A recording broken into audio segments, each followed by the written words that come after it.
کتنے خوش نصیب لوگ ہیں جن کے دن کا آغاز نماز فجر سے ہوتا ہے اور سونے سے پہلے بھی وہ سجدہ ریز ہو کے اللہ کی نعمتوں کا شکرانہ ادا کرتے ہیں، اور جو دن خیریت سے گزرا اور عافیت کی گود میں نیند لینے کے لیے بڑھ رہے ہیں تو وہ شکرانے کا سجدہ کر رہے ہیں کہ مالک تیری توفیق سے مجھے خیریت سے یہ دن گزارنا نصیب ہوا۔ ہمارے بزرگ فرمایا کرتے تھے سونے سے پہلے 5 انگلیاں بھی گن لیا کرو، 5 نمازیں بھی گن لیا کرو۔ اگر 5 نمازیں پوری ہیں تو اللہ کا شکر ادا کیا کرو کہ تمہیں توفیق اس نے عطا کی۔ اللہ اکبر۔ حضور علیہ السلام نے کچھ لوگوں کو دیکھا معراج کی شب کہ ان کے سر پتھروں سے کوٹے جا رہے ہیں، کچلے جانے کے بعد پھر دوبارہ سر صحیح کر دیے جاتے ہیں، پھر پتھروں سے ان کے سر کوٹے جاتے ہیں، ریزہ ریزہ ہو جاتے ہیں، پھر دوبارہ ان کے سر صحیح کر دیے جاتے ہیں۔ جبریل امین نے کہا حضور یہ آپ کی امت کے وہ لوگ ہیں جو نماز میں کاہلی کیا کرتے تھے، نماز میں سستی کیا کرتے، نمازوں پر بوجھ تھا کہ یہ وقت ہو گیا ہے اب پڑھنی پڑے گی، دیر کرتے رہتے، پہلے پڑھنا ہی نہیں چاہتے تھے، اگر پڑھنی پڑھ بھی جاتی تو پھر نماز کی وجہ سے ان کے سر بوجھل رہتے تھے۔ آج ان کے وہ سر کوٹے جائیں گے۔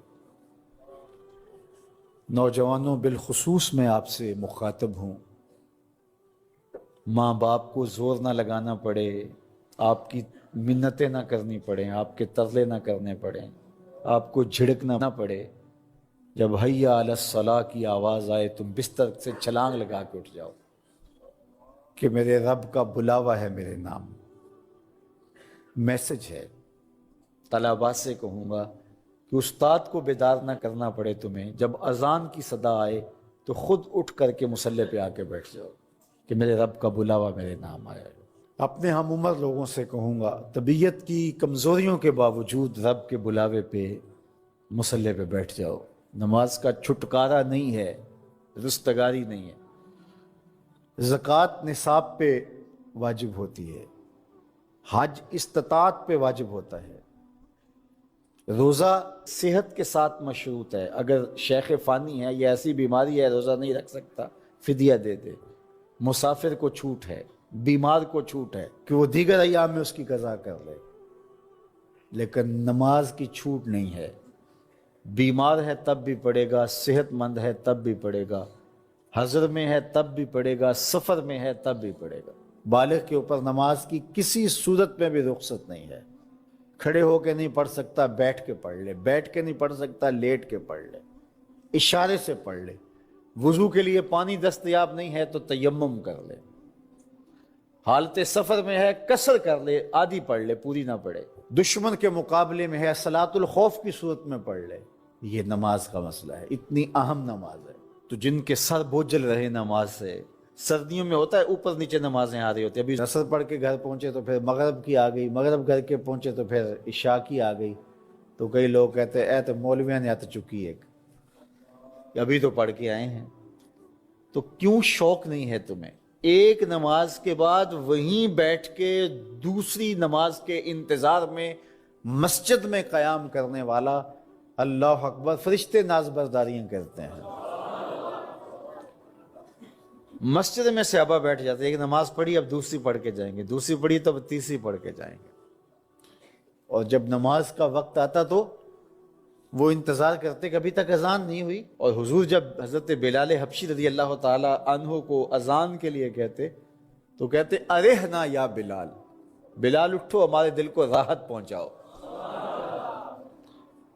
آنکھوں کی ٹھنڈک قرار دیا نا نماز کو، جعلت قرۃ عینی فی الصلاۃ، میری آنکھوں کی ٹھنڈک نماز میں رکھی گئی ہے۔ تو یہ دل کا قرار ہے، راحت قلب محمد ہے صلی اللہ وآلہ وسلم۔ اللہ اکبر، یہ معراج کا تحفہ خاص ہے۔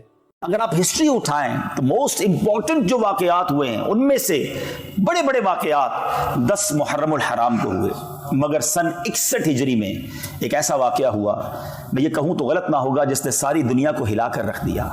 ایک ایسا واقعہ کہ اس سے پہلے ظلم و ستم اور جس کو آپ کہیں کہ بربریت کی ایسی مثال دنیا میں کہیں نہیں ملتی۔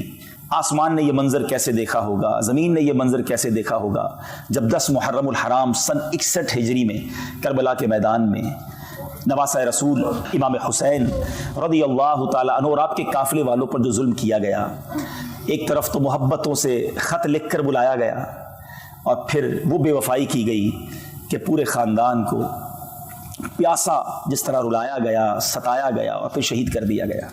یہ داستان کہیں نہیں ملتی۔ 1380 سال 1379 ایئرز ہونے والے ہیں، بہت ٹائم ہوتا ہے یہ، 14 صدیاں، اٹس ٹو لانگ۔ مگر کمال دیکھیں کہ 14 صدیاں گزرنے کے بعد بھی جب بھی یہ بات سنتے ہیں تو دل رنج سے بیٹھ جاتا ہے، دل پر ایک کیفیت طاری ہو جاتی ہے کہ یہ کیسے ہوا تھا۔ اچھا، نارملی ایسے واقعات، تکلیف دہ واقعات دنیا میں آج بھی ہو رہے ہوتے ہیں۔ اللہ تعالیٰ محفوظ رکھے ہمیں ہر طرح کی ناگہانی آفتوں مصیبتوں سے۔ کبھی کسی کے ساتھ ظلم ہو رہا ہوتا ہے، کبھی کسی کو معاذ اللہ قتل کر دیا جاتا ہے، جو غلط ہے۔ لیکن یہ واقعہ اتنی اہمیت کیوں اختیار کر گیا اور اس کو کیوں تاریخ کا اتنا بڑا المناک واقعہ کہا گیا کہ یہ لوگ کون تھے؟ جب تک یہ پتہ نہیں ہوگا نا کہ بات کس کی ہو رہی ہے، ان کا سٹیٹس کیا تھا، ان کا مرتبہ کیا تھا، اسلام میں ان کی اہمیت کیا تھی۔ امام حسین رضی اللہ تعالیٰ عنہ اور امام حسن یہ نبی پاک کے دو نواسے ہیں، بی بی فاطمہ اور مولا علی کرم اللہ تعالیٰ وجہ الکریم کی آنکھوں کے تارے۔ اور نبی پاک علیہ الصلوۃ والسلام کو ان سے کتنی محبت تھی کہ بخاری شریف کی حدیث ہے کہ نبی پاک فرماتے حسن حسین دنیا میں میرے دو پھول ہیں۔ اچھا، پھول تو فرمایا مگر ڈیلیبریٹلی نبی پاک کا یہ انداز تھا کہ انہیں پھولوں کی طرح سونگتے بھی تھے، ان کی خوشبو فیل کرتے تھے۔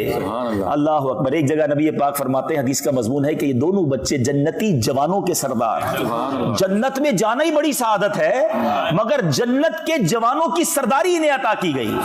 آئے ہائے، امام حسن سبحان اللہ ایک بار نبی پاک کے کاندھوں پر سواری کر رہے تھے۔ آپ نے دونوں شہزادوں کے بارے میں ایک لفظ سنا ہوگا، راکب دوش مصطفیٰ، یہ ان کا ایک بہت خوبصورت اور یہ یونیک لقب ہے، دنیا میں اور کس کو ملے گا؟ کیوں؟ راکب کہتے سوار کو، دوش کہتے کاندھوں کو، نبی پاک کے کاندھوں پر سواری کرنے والے۔ اللہ اکبر، نبی پاک کے کاندھوں پر سواری کرنے والے۔ ایک بار امام حسن کو نبی پاک کاندھوں پر اٹھا کے کہیں جا رہے تھے، ایک صحابی رسول نے بڑی محبت سے کہا برخوردار، اے شہزادے تمہاری سواری کتنی اچھی ہے، کیونکہ نبی پاک کے کاندھوں پر تھے۔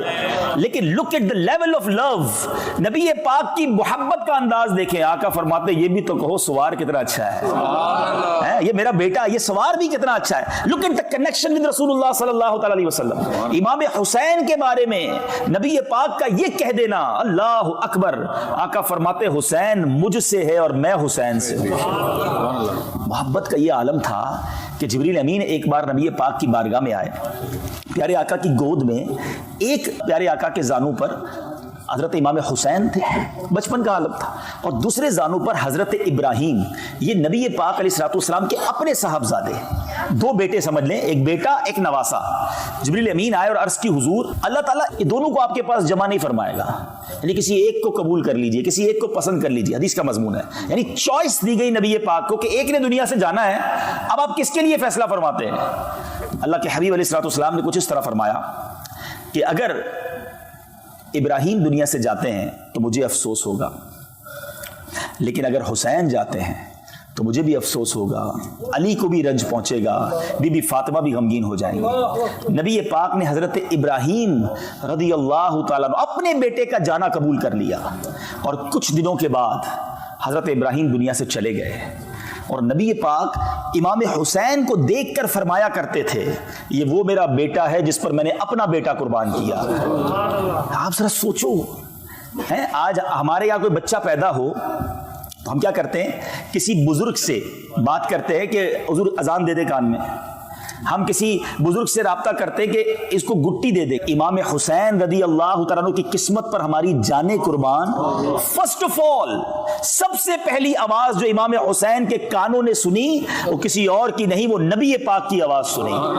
اچھا، اللہ کے حبیب نے اپنی آواز سنائی، اور سنایا کیا؟ سب سے پہلے اللہ کا نام سنایا۔ اذان میں کیا کہتے ہیں؟ اللہ اکبر، اللہ اکبر۔ اذان دینے والے کون ہیں؟ جناب رحمت للعالمین، اور رب العالمین کا نام سنا رہے کسے؟ امام حسین کو۔ ارے امام حسین کی ابتدا تو دیکھو کہ آپ کو جو پہلی خوراک ملی ہے، نبی پاک نے کوئی کھجور چبا کر نہیں ان کے منہ میں ڈالی، کوئی شہد چاٹ کر ان کے منہ میں نہیں ڈالا، نبی پاک نے اپنی زبان امام حسین کے منہ میں دے دی ڈائریکٹلی. یعنی پہلی غذا جو امام حسین امام علی مقام رضی اللہ تعالیٰ عنہ کے شکم میں آپ کے پیٹ میں جاتی ہے وہ نبی پاک کا لعاب دہن ہے. Look at the value, look at the status. بات کس کی ہو رہی ہے؟ نبی پاک جنہیں کاندھوں پہ سواری کریں, جنہیں گود میں بٹھائیں, پیارے آقا سجدے میں جائیں تو یہ کاندھے پر سوار ہو جائیں. نبی پاک سجدہ طویل کر دیں. اس قدر پیار, اس قدر محبت. اللہ اکبر. اور رب عز و جل نے مقام کیسا دیا کہ ان دونوں شہزادوں کی ایک اور خوبصورت بات سنیے کہ امام حسن جو ہے نا وہ نبی پاک سے چہرے میں مشابہ تھے. پیارے آقا کے چہرے کے عکس سمجھ لیجئے امام حسن ہیں, اور سر سے لے کر سینے تک. اور امام حسین کو یہ شرف ملا کہ سینے سے لے کر پیر تک وہ نبی پاک علیہ الصلوۃ والسلام کے ہم شکل ہیں. پیارے آقا کے سراپے کی کاپی سمجھ لیں. اللہ اکبر. صحابہ کرام کو جب پیارے آقا کے پردہ فرمانے کے بعد جب نبی پاک کی یاد ستاتی تھی نا تو دونوں شہزادوں کو ساتھ کھڑا کرتے پیارے آقا کا پورا سراپا سامنے آ جاتا تھا. نبی پاک کی گویا شبیہ سامنے آ جاتی تھی. اللہ اکبر. یہ بات سیدی اعلیٰ حضرت نے کمال انداز میں, اتنی شاندار انداز میں بیان کی ہے کہ آج بھی سنے تو ایمان تازہ ہو جاتا ہے. سیدی اعلیٰ حضرت فرماتے ہیں ایک سینے تک مشابہ, ایک وہاں سے پاؤں تک. ایک امام حسن سینے تک سملر ہیں, مشابہ ہیں, ایک سینے تک مشابہ, ایک وہاں سے پاؤں تک. حسن سبتین ان کے جاموں میں ہے نیما نور کا. سبتین کہتے ہیں امام حسن حسین کی جمع کو حسنین بھی کہتے ہیں, سبتین بھی کہتے ہیں, کہ ان دونوں کا حسن ایسا ہے کہ یہ ایسا نیما نور کا ہے کہ آدھا جو ہے امام حسن کے پاس وہ شرف ہے اور سینے سے لے کر پیر تک امام حسین کے پاس. مگر اگلی جو بات کہی نا اعلیٰ حضرت نے, آپ فرماتے ہیں صاف شکل پاک ہے دونوں کے ملنے سے عیاں. یعنی جب یہ دونوں ملتے ہیں نا تو پورا سراپا سامنے آ جاتا ہے. اور جو اگزامپل دی ہے اعلیٰ حضرت کا علم دیکھیں, آپ فرماتے ہیں صاف شکل پاک ہے دونوں کے ملنے سے عیاں, خط توأم میں لکھا ہے یہ دو ورقہ نور کا. اب ذرا سمجھیے گا اس بات کو, کمال آپ کو پیار ہو جائے گا اعلیٰ حضرت سے. سیدی اعلیٰ حضرت کا کمال یہ, ان کو جتنا سمجھے نا ان کی عظمت, ان کی محبت اور بڑھ جاتی ہے. خط توأم کسے کہتے ہیں؟ یہ ایک اصطلاح ہے, یہ ایک ٹرمینالوجی ہے. آج کل آپ آسان لینگویج میں ینگسٹرز بھی بیٹھے ہیں, کوڈ ڈی کوڈ جس کو کہتے ہیں نا, خفیہ ورڈز ہوتے ہیں, پاس ورڈز ہوتے ہیں. فوجی لوگ جو ہوتے ہیں یا اسٹریٹجی پلان ہوتی ہے وہ نارمل لینگویج میں نہیں ہوتی, وہ کوڈز میں ہوتی ہے تاکہ کسی کے ہاتھ میں لگ بھی جائے تو پتہ نہ چلے یہ کیا ہے. تو پہلے تو یہ سب نہیں تھا, اور فیکس, ٹیلی فون, واٹس ایپ یہ بھی نہیں تھا. تو پہلے کیا ہوتا تھا کہ اگر فوج جو ہے یا کمانڈوز جو ہیں یا کمانڈر کسی محاذ پر ہیں اور اب ان کو کوئی اسٹریٹجی بھیجنی ہے تو ایک بندہ خط لے کر جاتا تھا. اب سوال یہ تھا کہ راستے میں کوئی انٹرسپٹ کر لے, وہ خط ہی چھین لے تو پتہ چل جائے گا کیا پلان بھیجا جا رہا ہے. تو اس کو دو پارٹ میں بھیجا جاتا تھا. ایک آدھا خط بھیجتے تھے, وہ آدھا خط ملتا تھا نا تو بات سمجھ نہیں آتی تھی جب تک دوسرا خط نہیں آتا تھا. پہلے پہنچنے کی اطلاع آ جاتی, پھر دوسرا روانہ کیا جاتا. جب ان دونوں کو ملایا جاتا تو یہ بات پوری سمجھ آتی تھی کہ اصل ماجرا کیا ہے. اس کو کہتے تھے خط توأم. اللہ اکبر. اعلیٰ حضرت کہتے ہیں کہ صاف شکل پاک ہے. جب ان دونوں کو ملاؤ نا تو ملتا کیا ہے؟ صاف شکل پاک ہے دونوں کے ملنے سے عیاں, خط توأم میں لکھا ہے یہ دو ورقہ نور کا. یہ ایسے ورق ہیں نور کے کہ جب ان کو ملا دو تو نبی پاک کا سراپا سامنے آ جاتا ہے. اللہ اکبر. یہ جاری. تو حسنین کریمین وہ ہستیاں ہیں. اب جب یہ اسٹیٹس, یہ مقام, یہ مرتبہ آپ کے سامنے ہے نا, پھر سمجھنا, پھر اس واقعے کی جو اہمیت ہے وہ سمجھ آئے گی کہ بات کس کے ساتھ ہو رہی ہے, یہ ظلم ہوا کس کے ساتھ ہے. لیکن نازوں سے پلے ہوئے, آنکھوں کے تارے ہیں, نبی پاک کے جگر کے ٹکڑے, مگر اس کے باوجود ایک بار پیارے آقا علیہ الصلوۃ والسلام آنسو بہا رہے تھے, گریا فرما رہے تھے. ہماری امی حضور نے پوچھا کہ حضور کیا ہوا؟ نبی پاک علیہ الصلوۃ والسلام نے کچھ اس طرح فرمایا کہ جبریل امین آئے تھے اور مجھے آ کر بتایا کہ میرے اس نواسے کو میری امت کے لوگ شہید کر دیں گے. اور مجھے جبریل امین نے اس جگہ کی مٹی بھی دکھائی ہے. پیارے آقا نے وہ مٹی حضرت ام سلمہ رضی اللہ تعالی عنہا کو بھی دکھائی, اور پیارے آقا نے اس مٹی کو سونگ کر کچھ اس طرح فرمایا کہ اس سے کرب و بلا کی بو آتی ہے, اور وہی کربلا کی مٹی تھی. اور جب حضرت امام حسین رضی اللہ تعالیٰ عنہ کو 10 محرم کو شہید کیا گیا تو وہ مٹی بھی لال ہو گئی تھی. اب بڑی اہم بات جو میں آج کربلا کا واقعہ آپ کو نہیں سناؤں گا، واقعہ کربلا ہم بچپن سے سنتے آ رہے ہیں اور سنتے رہیں گے، مگر اس پورے انسیڈنٹ سے، اس پورے واقعے سے سیکھنے کو کیا ملا؟ ہر سال 10 محرم آتی ہے، میری ذات میں کیا فرق آتا ہے؟ میں اس سے کیا میسج لیتا ہوں؟ امپلیمنٹیشن کیا ہوتی ہے؟ نیاز بھی بناتے ہیں، نعرے بھی لگاتے ہیں، میں تو پنجتن کا غلام ہوں، صحیح ہے، بڑی اچھی بات ہے، لیکن کیا یہی پیغام کربلا ہے؟ کیا یہی اس پورے واقعے سے امت کو سیکھنے کو ملتا ہے؟ نہیں جناب، ہم اس کی بڑی اہم چیزیں مس کر رہے ہیں۔ پہلا آپ کے لیے میسج، میرے لیے میسج، کہ نبی پاک کو معلوم تھا کہ امام حسین شہید کر دیے جائیں گے، مولا علی کرم اللہ تعالی وجہ الکریم کو معلوم تھا، ٹھیک ہے، بی بی فاطمہ کو بھی معلوم تھا، صحابہ کرام کو بھی پتہ چل گیا تھا، مگر کمال یہ ہے کہ کبھی ایک بار امام حسین کا جو یہ واقعہ ہوا نا، آپ کی آلموسٹ ایج 56 ایئرز تھی، یعنی پیدائش کے وقت بتا دیا گیا ہے، 56 ایئرز کے بعد یہ واقعہ ہوا ہے۔ اس پورے سفر میں، اس پورے ٹائم میں کبھی ایک بار نبی پاک نے ہاتھ اٹھا کر اللہ سے دعا کی ہو کہ یا اللہ میرے نواسے حسین پر یہ مشکل وقت نہ آئے، یہ مصیبت ٹال دے؟ کبھی مولا علی نے عرض کی ہو کہ حضور آپ کی دعائیں رد نہیں ہوتی، آپ کی دعا تو عرش پر جاتی ہے، ہاتھ اٹھائیں، آپ کو حسین سے پیار بھی بڑا ہے رضی اللہ تعالیٰ عنہ، دعا کر دیں؟ بی بی فاطمہ عرض کرتی، کسی نے نہیں کہا، کیوں؟ پتا تھا مگر یہ دعا نہیں کی۔ اللہ اکبر، یہ اللہ اکبر بھروسہ کیسا تھا، یہ امتحان کی تیاری تھی، ایوری بڈی نوز، سب کو پتا تھا کہ یہ امتحان، یہ ایگزام ہونا ہے، but we are ready, we are prepare, بچے کو تیاری اس امتحان کے لیے کیا جا رہا ہے۔ یہ میسج ہے، یہ کربلا کا میسج ہے کہ زباں پر شکوے رنج و علم لایا نہیں کرتے، زباں پر شکوے رنج و علم لایا نہیں کرتے، نبی کے نام لیوا غم سے گھبرایا نہیں کرتے۔ امتحان اللہ والوں پر آتے ہیں، امتحان اللہ کے نیک بندوں پر آتے ہیں اور زیادہ آتے ہیں، مگر ہم جیسے گناہ گاروں پر چھوٹا سا امتحان، چھوٹی سی تکلیف، چھوٹا سا ایگزام آ گیا، پہلے ایگزام میں فیل، پہلے ہی امتحان میں فیل، پہلی باری میں شکوہ، شکایت، کمپلین۔ اب بتاؤ نا، ایک طرف تو کہتے ہیں پنجتن کے غلام ہیں، انہوں نے سر کٹوا دیے، شکوہ نہیں تھا۔ کیا کربلا کے میدان میں 3 دن کے پیاسوں نے یہ کہا تھا اللہ سے کہ یا اللہ ہم تو تیرے نبی کی آل ہیں، پھر بھی پیاسے ہیں، پھر بھی ہمیں تلواروں سے مارا جا رہا ہے؟ سب اللہ کی رضا پر راضی تھے۔ آج تھوڑے بیمار ہو جائیں، تھوڑے پیسے کم ہو جائیں، تھوڑا کاروبار میں لاس ہو جائے، تھوڑی جاب میں پرابلم ہو جائے، تھوڑے ویزا کے ایشوز آ جائیں، کمپلین کمپلین کمپلین۔ کبھی کبھی تو ایسا ہوتا ہے کہ کسی سے پوچھو نا بھائی طبیعت کیسی ہے، کیا حال ہے، یقین کریں یہ پوچھنے کے بعد افسوس ہو رہا ہوتا ہے پوچھا کیوں اس سے یار، اتنی بڑی لسٹ نکالتا ہے، پھر طبیعت بھی خراب ہے، کاروبار بھی برباد ہے، گھر میں بھی کچھ نہیں ہے، ادھر بھی پرابلم ہے، وہ بھی مسئلہ ہے۔ بندہ کہ یار زندگی میں اس کے کوئی سکھ نہیں دیا اللہ نے، کوئی شکر کا جملہ نہیں، کوئی اللہ کی مہربانی کی بات نہیں، ٹینشن، تکلیفیں، کمپلین۔ مجھے بتاؤ نا، یہ جو ہم لوگوں کو بتاتے پھرتے ہیں مجھے یہ مسئلہ، وہ مسئلہ، یہ پرابلم، کیا یہ بتانے سے پرابلم ٹھیک ہو جاتی ہے؟ ٹھیک نہیں ہوتی، مگر جو اجر، جو ثواب، جو نعمت آپ کو ملنی تھی وہ بھی ضائع ہو گئی، بیماری بھی رہی، ثواب بھی چلا گیا، نقصان حل نہیں ہوا، پیسے واپس نہیں آ گئے جو کھو گئے تھے، مگر جو صبر کا ثواب تھا وہ بھی چلا گیا۔ نہیں میرے میٹھے اسلامی بھائیوں، اور یہ تو قرآن کا وعدہ ہے، یہ اعلان تو پہلے سے ہوا ہے کہ ہم تمہیں آزمائیں گے، ہم سب کو آزمایا جائے گا۔ یاد رکھیے، کبھی کبھی یہ شیطان وار کرتا ہے کہ یار پہلے میں نماز نہیں پڑھتا تھا، اتنے پرابلمز نہیں تھے، جب نماز پڑھنے لگا ہوں، دین کی طرف آنے لگا ہوں، مذہبی میں نے ذرا تھوڑا سا گیٹ اپ بھی اپنا لیا ہے، میں تھوڑا سا حلال کی طرف آ رہا ہوں، تو یہ ڈیفیکلٹی بڑھتی کیوں جا رہی ہیں؟ تو یہ پھر وسوسہ ڈالتا ہے شیطان کہ یار یہ کیا ہو رہا ہے۔ سبحان اللہ، نبی پاک کی کیا شان ہے، میرے آقا چند جملوں میں مسئلے حل کر دیتے ہیں۔ نبی پاک علیہ الصلوۃ والسلام نے ایک بار ارشاد فرمایا جس کا مضمون ہے کہ سب سے زیادہ جس کو تکالیف آتی ہیں، جس کو پرابلمز آتی ہیں، وہ انبیاء کرام ہیں۔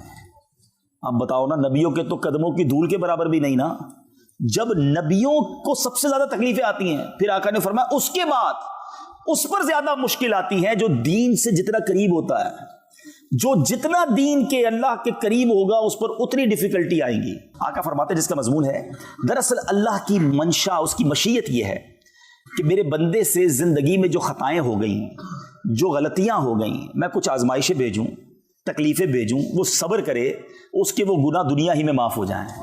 اب میرا بندہ میرے پاس آئے تو گناہوں سے پاک آئے, میں اسے جنت میں داخل کر دوں. اب بتاؤ یار, یہ بیماری, یہ پریشانی, یہ ڈیفیکلٹی تو میرے گناہ معاف کروانے آئی تھی, یہ تو اللہ نے مہربانی کی تھی. ہمارے اسلاف, ہمارے بزرگان دین ویلکم کرتے تھے پریشانی کو, انتظار کرتے تھے کہ خیر تو ہے, اتنے دن گزر گئے, کوئی ٹینشن ہی نہیں آئی ہے. اور ہم ہیں کہ چھوٹی سی تکلیف پر واویلا, کمپلین, ناشکری, کفریہ کلمات تک لوگ بول جاتے ہیں. امیر اہل سنت کا وہ شعر بڑا کمال کا ہے. آپ فرماتے ہیں, پیارے مبلغ معمولی سی مشکل پہ تو گھبراتا ہے, پیارے مبلغ معمولی سی مشکل پہ تو گھبراتا ہے, دیکھ حسین نے دین کی خاطر سارا گھر قربان کیا. آپ کبھی درس دینے جاتے ہیں, کوئی ڈانٹ دے, کہتے ہیں میں درس نہیں دوں گا, میں قافلے میں نہیں جاؤں گا بھائی, وہاں تو صحیح طریقے سے ویلکم بھی نہیں ہوا, میں دین کا کام نہیں کرتا بھائی, آج کل بہت مشکل ہے. چھوٹی سی بات پر دین کا کام چھوڑ دیا. شیطان تو چاہتا یہی تھا. امام حسین بھی کہتے, خط لکھ کر بلایا تھا, ویلکم کرنے کا وعدہ کیا تھا, ادھر تو تلواریں, میں بھی واپس جاتا ہوں. سر کٹوا دیا, کمپرومائز نہیں کیا. اور ہم ہیں کہ چھوٹی چھوٹی بات پر بہت زیادہ ہم واویلا کرتے ہیں. اور ایک اور آخری بات, پھر ٹاپک تھوڑا سا آگے لے کر چلتے ہیں. بعض اوقات ایک اور بھی شیطان وسوسہ ڈالتا ہے کہ یار میں اتنی دعائیں کرتا ہوں, اللہ سے اتنی التجائیں کرتا ہوں, لوگ کہتے ہیں کعبے پر جا کر دعا کرو, ادھر بھی دعا کی, فلاں بزرگ کے مزار پہ جا کے بھی دعا کی, فلاں بزرگ سے بھی دعا کروائی, خود بھی تہجد میں اٹھ کے دعا کی, میرا تو مسئلہ ہی حل نہیں ہوتا, میری پرابلم ہی سالو نہیں ہو رہی, اتنے ٹائم ہو گیا, کاغذات کا مسئلہ حل ہی نہیں ہو رہا, اولاد مانگ رہا ہوں تو مجھے اولاد ہی نہیں مل رہی. ابھی میں آ رہا تھا تو مجھے ایک بہت طویل میسج کسی نے لکھا تھا کہ معاذ اللہ, اس میں بڑے کمپلین والے جملے بھی تھے کہ اللہ تعالیٰ تو ماں سے زیادہ چاہنے والا ہے, پھر بھی مجھے اولاد نہیں دے سکتا. یعنی یہ کمپلین نہیں تو کیا, بعض اوقات تو اس پر کفریہ کلمات بھی نکل جاتے ہیں نا, کہ کچھ تو بتائیے, کوئی تو مجھے بتائیے, میں ہر طرح کی قربانی کے لیے تیار ہوں, مجھے اولاد چاہیے. میں وہ میسج ابھی پڑھوں آپ کے سامنے میرے موبائل پہ, میں پڑھ کے حیران ہو گیا. اللہ کرے وہ سن رہے ہو مجھے, اور آپ میں سے بھی کچھ لوگ ہوں گے جو کچھ چیزوں کو بڑے ٹائم سے مانگ رہے ہیں, نہیں مل رہی ہے, اور جب نہیں ملتی نا تو انسان پھر معاذ اللہ, ہم کمزور لوگ ہیں, ہمیں علم تو ہے نہیں, ہم شکوہ شکایت اور بعض اوقات اللہ سے دور ہو جاتے ہیں, بھروسے میں کمی آ جاتی ہے. سنو اب میری بات, آج یہ کلیئر ہو جائے گا, ٹھیک ہے. پہلے تو میں آپ کو قرآن کی آیت سناتا ہوں, ہو سکے نا تو اس آیت کو یاد کر لو. یقین کریں میں جب بھی اس آیت کو پڑھتا ہوں نا, طبیعت ہری بھری ہو جاتی ہے. کیا شاندار 2 جملوں میں قرآن کا اسلوب ہی اتنا پیارا ہے. آپ ذرا سنیے گا, مسئلہ حل ہو جائے گا آپ کا. بعض اوقات میں اور آپ سمجھتے ہیں نا کہ یار یہ مسئلہ حل ہونا چاہیے, یہ معاملہ میرے لیے بہتر یہ ہے. اللہ قرآن میں فرماتا ہے وَعَسَىٰ أَن تَكْرَهُوا شَيْئًا وَهُوَ خَيْرٌ لَكُمْ. قرآن میں اللہ فرماتا ہے اور قریب ہے کہ کوئی بات تمہیں ناپسند ہو, تم چاہتے ہو یہ نہیں ہونی چاہیے, اور وہی تمہارے لیے بہتر ہوتی ہے, حالانکہ وہ تمہارے حق میں بہتر ہے. وَعَسَىٰ أَن تُحِبُّوا شَيْئًا وَهُوَ شَرٌّ لَكُمْ. تم کسی چیز کو اپنے بارے میں اچھا سمجھتے ہو مگر وہی تمہارے لیے اچھی نہیں ہوتی ہے. اور اس آیت کا جو اگلا جز ہے نا, آئے ہائے, یقین کرو اللہ تعالیٰ کیا فرماتا ہے, اللہ جانتا ہے اور تم نہیں جانتے. میری آپ کی اوقات کیا ہے. اللہ فرما رہا ہے کہ تم کسی چیز کو اچھا سمجھتے ہو, نہیں ہے تمہارے لیے اچھی. بعض اوقات کسی چیز کو تم اپنے لیے برا سمجھتے ہو, وہ تمہارے لیے اچھی ہے. اور سنو, اور اللہ جانتا ہے اور تم نہیں جانتے. یہ بھروسہ لاؤ نا اپنے اندر کہ میں کون, میری اوقات کیا, میں بندہ, وہ خالق, وہ جانتا ہے میرے لیے کیا بہتر ہے. اب آؤ آپ کو دنیاوی ایگزامپل سے بات سمجھاؤں تو یہ پورا فلسفہ سمجھ آ جائے گا, پوری بات سمجھ آ جائے گی. مانگ رہے ہو نا کئی دنوں سے, روتے روتے مانگتے ہو, نہیں مل رہا. اب میں آپ سے پوچھتا ہوں, آپ کا کوئی چھوٹا بچہ ہے, چھوٹا بھائی ہے, اس کا گلا خراب ہے, بخار ہو گیا ہے, اور وہ آپ سے ضد کر رہا ہے میں نے آئس کریم کھانی ہے. ابو جی مجھے آئس کریم دلائیں, میں نے ٹھنڈا یک شربت پینا ہے, سلش کہتے ہیں نا آپ لوگ, وہ برف والا, پلائیں گے اسے؟ بتائیے نا, آئس کریم کھلائیں گے؟ نہیں. کیوں؟ وہ تو رو رہا ہے آپ کے سامنے. اچھا, پھر اب وہ رو رہا ہے, آپ اسے منع کر رہے ہیں, نہیں بیٹا, نہیں بیٹا, آپ کے لیے بہتر نہیں ہے. اب آپ کا ایک دوست برابر میں بیٹھا ہے, وہ آپ کو کہے یار کیسے ظالم والد ہو یار, بچہ رو رہا ہے, دے دو اسے, اتنی ضد کر رہا ہے, کب سے دیکھ رہا ہوں رو رہا ہے. اب آپ کا آنسر کیا ہوتا ہے؟ آپ کہتے ہیں میں اس کا والد ہوں اور مجھے پتا ہے اس کو کب کیا دینا ہے, اس کو رونے دو, اس کو آئس کریم اس کیفیت میں دینا, اس کو اس کیفیت میں ٹھنڈا شربت دینا اس کے لیے نقصان دہ, یہ پیے گا بیمار ہو جائے گا اور بیمار ہو جائے گا. یہی آنسر ہوتا ہے. اب دل پر ہاتھ رکھ کے میرا جواب سننا, تم والد ہو, تمہیں پتا ہے بچے کو کب کیا دینا ہے, میرے رب کو نہیں معلوم مجھے کب کیا دینا ہے. میں رو رہا ہوں یا اللہ اولاد دے دے, میں رو رہا ہوں یا اللہ مال دے دے, میں رو رہا ہوں یا اللہ میرا یہ مسئلہ حل کر دے. اللہ جانتا ہے اور تم نہیں جانتے. بھروسہ کرو اس پر. تم بچے کو رونے دے رہے ہو نہیں دے رہے اس کی پسند کی چیز, کیونکہ تمہیں معلوم ہے یہ اس کے لیے خراب ہے, نقصان دہ ہے. میں رو رہا ہوں یا اللہ میرا کام کر دے, وہ نہیں کر رہا. بھروسہ کرو وہ بہتر کر رہا ہے.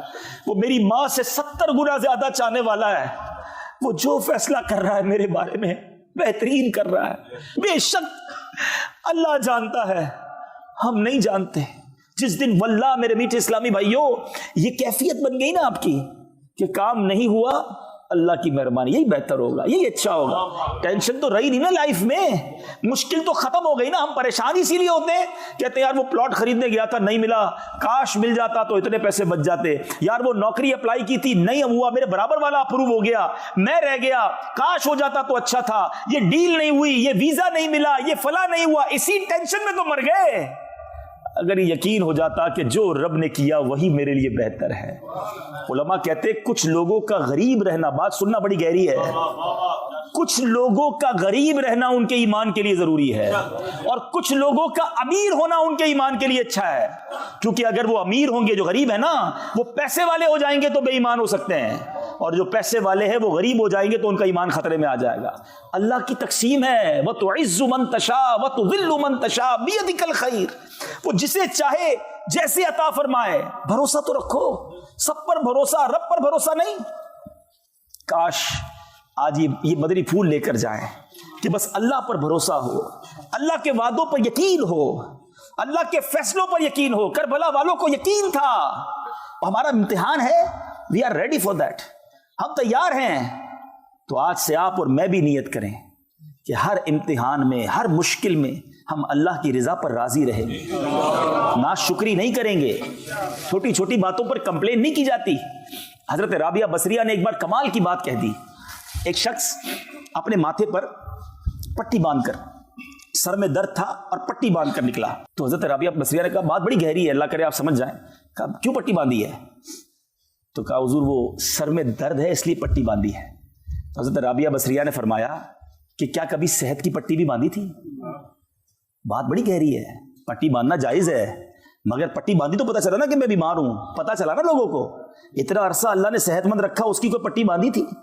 تو اب تھوڑا سا نقصان, تھوڑا سا لاس سب کو بتاتے ہیں. او ہو بھائی آج کل کاروبار بڑا ڈاؤن ہے, میرا موبائل کھو گیا تو فلاں نقصان ہو گیا, تو فلاں پرابلم ہو گئی. کبھی نفع کر کے بتاتے ہو لوگوں کو, آج کو بڑے پیسے بنائے, آج یہ بھی کیا, آج وہ بھی کیا, وہ نہیں بتاتے. شکر کی باتیں نہیں, کمپلین کی باتیں, ڈیفیکلٹی کی باتیں نہ بتائیں کسی کو. شعر ہے نا, کسی کا احسان کیوں اٹھائیں, کسی کو حالات کیوں بتائیں, کیا فائدہ دنیا والوں کو بتا کر. کسی کا احسان کیوں اٹھائیں, کسی کو حالات کیوں بتائیں, تمہیں سے مانگیں گے تم ہی دو گے, تمہارے در سے ہی لو لگی ہے. بتائیں نا اللہ رب العالمین کی بارگاہ میں, نبی پاک سے عرض کریں دنیا والوں کو میں کیوں بتاؤں کہ میرے ساتھ کیا مسئلہ ہے. انشاءاللہ صبر کا دامن تھامے رکھیں, انشاءاللہ خیر مقدر رہے گی. اچھا, اب کربلا کا واقعہ یہ کیوں ہوا تھا؟ امام حسین کو یزید نے جب یہ اعلان کیا اور لوگوں نے اس کی بیعت کرنا شروع کی, اور بڑے بڑے صحابہ تھے, بڑے بڑے نیک لوگ تھے جنہوں نے انکار کر دیا کہ ہم اس یزید پلید کی بیعت نہیں کریں گے. اب کوفہ سے کنٹینیو خط لکھے گئے امام حسین کو کہ حضور آپ کوفہ آئیے اور ہم آپ کی بیعت کرنا چاہتے ہیں, ہم یزید کی بیعت نہیں کرنا چاہتے. امام حسین کو بھی معلوم تھا, صحابہ کو بھی معلوم تھا کہ کوفہ کے پاس ہی وہ علاقہ ہے کربلا جہاں آپ شہید کیے جائیں گے. کوفہ والوں کی بے وفائی بھی بڑی مشہور تھی. امام حسین صحابہ کرام نے کہا حضور اب نہ جائیں, یہ لوگ با وفا نہیں ہیں. مگر سنیے امام حسین کا جواب. آپ فرماتے ہیں جس کا مضمون یہ کہ میں اللہ کی بارگاہ میں کیا جواب دوں گا اگر یہ کھڑے ہو گئے قیامت کے دن کہ یا اللہ ہم تو امام حسین کو بلاتے رہے, وہ آتے تو ہم ان کے ہاتھ پہ بیعت کر لیتے. حجت تمام کرنے کے لیے امام حسین نے پہلے مدینہ شریف چھوڑا, ساری زندگی مدینے میں رہے. یاد رہے امام حسین پیدا بھی مدینہ پاک میں ہوئے تھے, 55 سال کی عمر میں مدینہ چھوڑا, مکے آ گئے. مکے آنے کے بعد پھر 3 ذوالحجہ کو آپ نے یہ سفر کیا. لک ایٹ دا قربانی, سیکریفائس دیکھیں. 3 ذوالحجہ کا مطلب سمجھتے ہو, ساری دنیا حج کرنے مکے پہنچتی ہے, اور امام حسین ان دنوں میں نیکی کی دعوت دینے, اسلام کی سر بلندی کے لیے, نانا کے دین کو بچانے کے لیے مکہ بھی چھوڑ کر کوفہ کے لیے روانہ ہو گئے. ہیں آج چھوٹی سا سیکریفائس، گھر چھوڑنے کے لیے، آفس چھوڑنے کے لیے، تھوڑا ٹائم دینے کے لیے لوگ تیار نہیں ہوتے. نہیں بھائی ہمارے پاس تو کوئی ٹائم نہیں ہے، ہم بہت بیزی ہیں، ہمارے پاس کہاں وقت نکالیں گے دین کے کام کے لیے، قافلے کے لیے، فلاں کام کے لیے. تھوڑا بھی وقت نہیں نکالو گے اور کہتے ہو کہ کربلا والوں کے غلام ہیں، پنجتن کے غلام ہیں. سب کچھ چھوڑا اور اب جب کوفہ پہنچے امام حسین، اب اس سے پہلے ایک واقعہ کیا ہوا کہ جب امام حسین کو بہت منع کیا گیا نا کہ حضور آپ نہ جائیں، تو بیچ کا راستہ یہ نکالا گیا کہ ایسا کرتے ہیں وہاں کے حالات دیکھنے کے لیے ہم ایک اپنا ڈیلیگیشن بھیج دیتے ہیں، کسی نمائندے کو بھیج دیتے ہیں. تو حضرت مسلم بن عقیل رضی اللہ تعالیٰ کو بھیجا گیا کہ وہاں جائیں، حالات دیکھیں، پھر وہ ہمیں اطلاع کریں، پھر چلے جائیں گے. حضرت مسلم بن عقیل گئے تو کمال ہو گیا. ایوری بڈی ویلکمڈ ہم، ہر طرف سے ان کے نعرے تھے، ویلکم کیا گیا. امام حسین کے نائب کے طور پر ان کے ہاتھ پہ ہزاروں لوگوں نے بیعت کر لی. تو انہوں نے جب معاملات اتنے اچھے دیکھے، معاملات اتنے زبردست دیکھے، تو امام حسین کو خط لکھ دیا کہ حضور یہاں تو معاملہ بہت اچھا ہے اور آپ آئیے، لوگ آپ کی بیعت کرنا چاہتے ہیں، بہت محبت کرتے ہیں آپ سے. اور یہ اس کربلا کے واقعے کا ٹرننگ پوائنٹ تھا. اللہ کی کرنی تھی، ہونا تھا، مگر یہ جو ٹرننگ پوائنٹ تھا نا وہ یہ تھا کیونکہ اس زمانے میں موبائل کمیونیکیشن تو تھا نہیں. ادھر خط روانہ ہوا، ادھر کوفہ والوں نے بے وفائی کرنا شروع کی. اور ایک وقت ایسا آیا کہ حضرت مسلم بن عقیل نے نماز کوفہ کی جامع مسجد میں پڑھائی، سینکڑوں لوگ پیچھے امامت میں تھے، مگر جب سلام پھیرا تو پیچھے ایک بھی مقتدی نہیں تھا. نماز میں ہی بے وفائی کر کے چلے گئے. بے شک ان کو دھمکیاں دی گئی تھی، ان کو بڑا ٹارچر کیا گیا تھا، مگر بڑا ظلم کیا، بڑی بے وفائی کی. حضرت مسلم بن عقیل کو بھی شہید کیا گیا، آپ کے بچوں کو بھی شہید کیا گیا. مگر حضرت مسلم بن عقیل کا آخری وقت تک یہ جملہ تھا کہ کوئی میرے امام کو بتا دے کہ میرے ساتھ کیا ہوا ہے، کیونکہ ان کو اپنی فکر نہیں تھی، ان کو یہ فکر تھی کہ میرا خط ملے گا تو وہ چل پڑیں گے کہ سب ٹھیک ہے.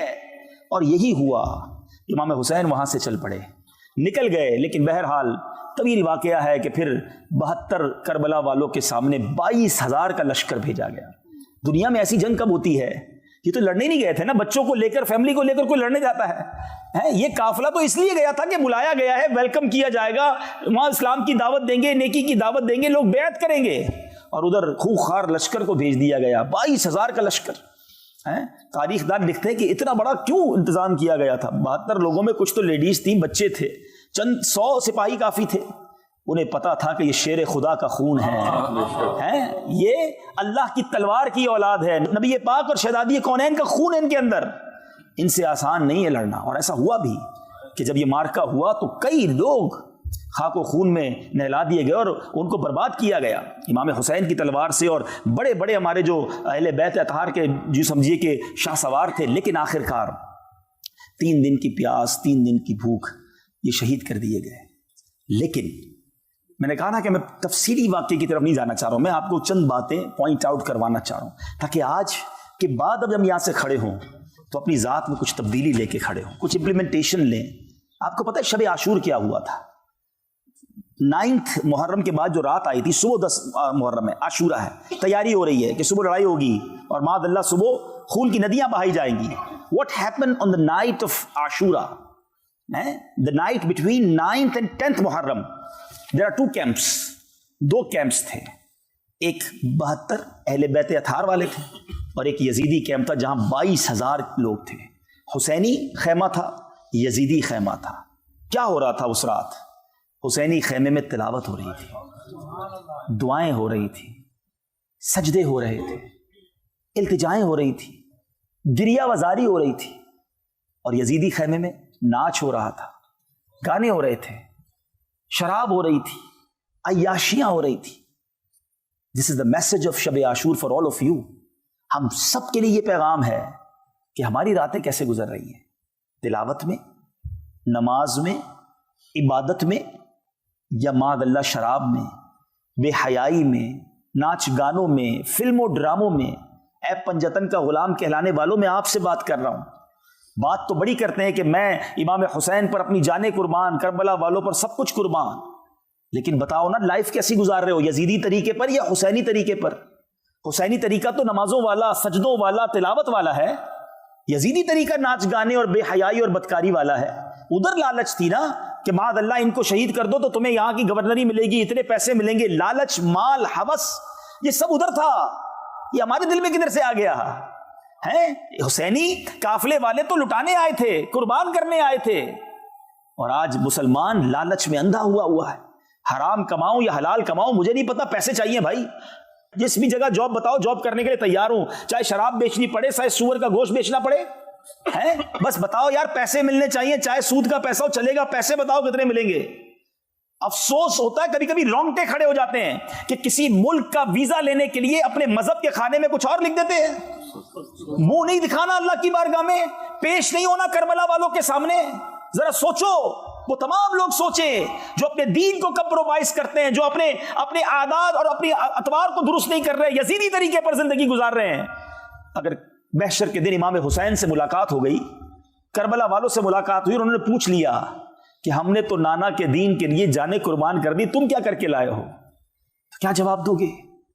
ہیں کہ ہمیں تھوڑے پیسے چاہیے تھے، ہم تو دین ہی بیچ آئے ہیں، ہم تو جناب کیا کریں، یورپ میں رہتے تھے، ہم نے تو بھائی پیسے کمانے تھے، سروائیو کرنا تھا، اس لیے سارے غلط کام کیے.